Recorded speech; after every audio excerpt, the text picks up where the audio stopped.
It's been a long time. How have you been? Portal was a mind-blowing experience that took you in a completely different direction than you were used to when you saw a first-person perspective game. Not only is it not a shooter, it's literally a puzzle game. But what's at the center of the story? Where did everything start? What is the deal with the Portal world? Well, there's a company that was founded in the early 1940s called Aperture Fixtures. Aperture Fixtures made shower curtains. Oh, humble beginnings, right? So how did a shower curtain company founded by a guy called Cave Johnson manage to become a massive technology company that was doing experiments that ripped through the fabric of time and space like it was nothing? What was Cave's motivation? What propelled Aperture? Well, I hope you're ready for a rapid explanation as to just that. Let's talk Aperture Science. Just as a quick disclaimer, I gotta say this, there's gonna be spoilers. We're talking about the nature of the game itself, so we're going to need to provide examples in case you haven't played. By the way, if you haven't played Portal or Portal 2, what are you watching videos for? Do it! Now, they're so good. Okay, so this is going to sound stupid, but Cave Johnson was regarded as a quote-unquote shower curtain visionary. In 1943, 3 years after the founding of Aperture Fixtures, Cave Johnson won the Shower Curtain Salesman of 1943, a real prestigious award in that industry. When Cave Johnson, brilliant marketer, realized that science sounded very hygienic, sterile, etc., he decided to change the name of the company to Aperture Science Innovators, which made his shower curtains sound so germless, pristine, as though they'd been manufactured in a clean room. You know, a science lab. Cave was good at marketing. But it didn't take too long, and they decided to focus on actual science, not just marketing science. In the late 1940s and throughout the 50s, Aperture Science researched and tested a lot of different technologies. They were so heavily into research and development, other than Black Mesa, which you might know from Half-Life, was the second largest contractor for the United States Department of Defense.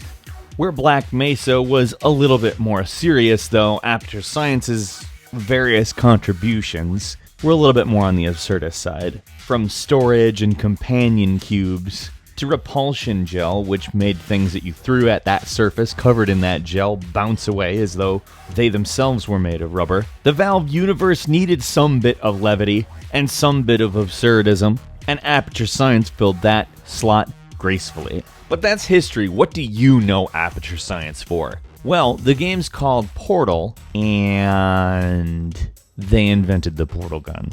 Although it was originally developed as the Aperture Science portable quantum tunneling device, over time was miniaturized into the device that we know and love as the creator of Portal's namesakes, the Portals. Though Aperture Science was a massive defense contractor and came up with lots of interesting inventions, at least one of them incredibly useful, they did not have a good time as far as money goes. Throughout the decades, in fact, they were financially unstable. In their first few decades, they used test subjects that included Olympians, war heroes, and astronauts to work out exactly what would happen as people used their devices, such as the portal gun.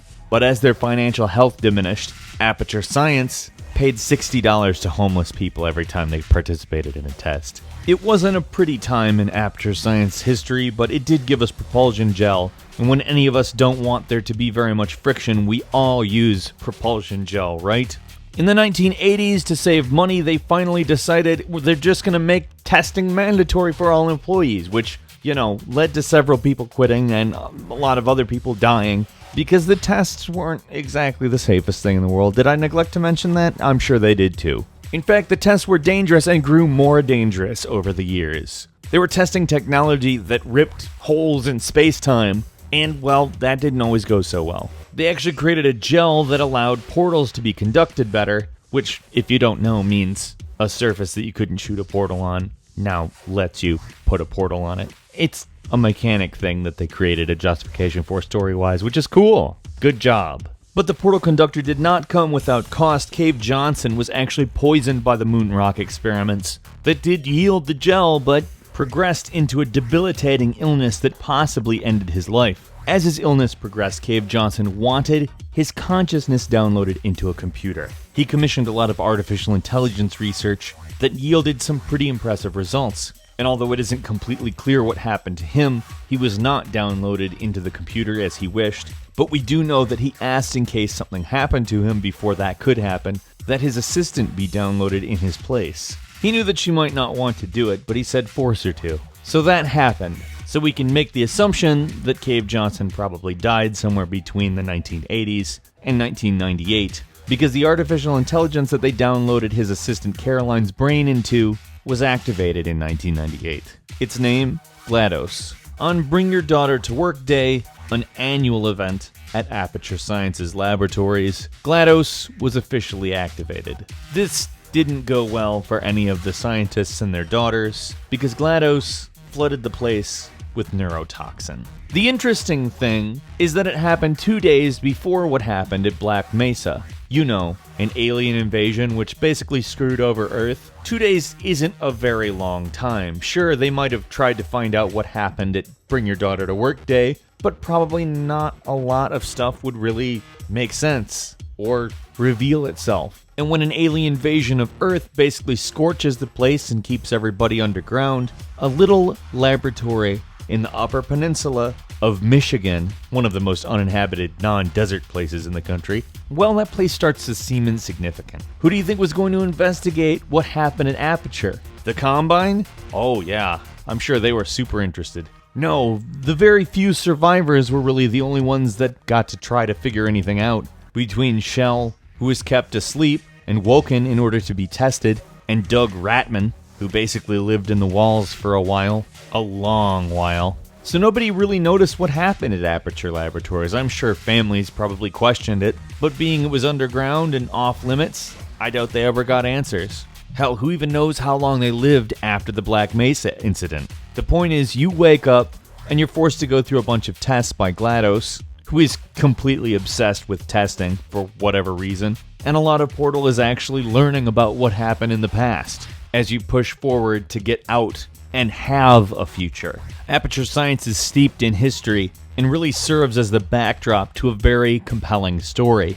And as we all kind of wonder exactly where on Earth the Valve universe is going to go whenever it starts going again, if it starts going again, one thing's for certain. Aperture Science, like Black Mesa before it, represented a big step in video games. Where Half-Life's Black Mesa had a ridiculous story take place in an innovative way, inside it, Aperture Science gave the perfect example for how to drop lore throughout an adventure game. What was your favorite Portal test? Do you have a favorite?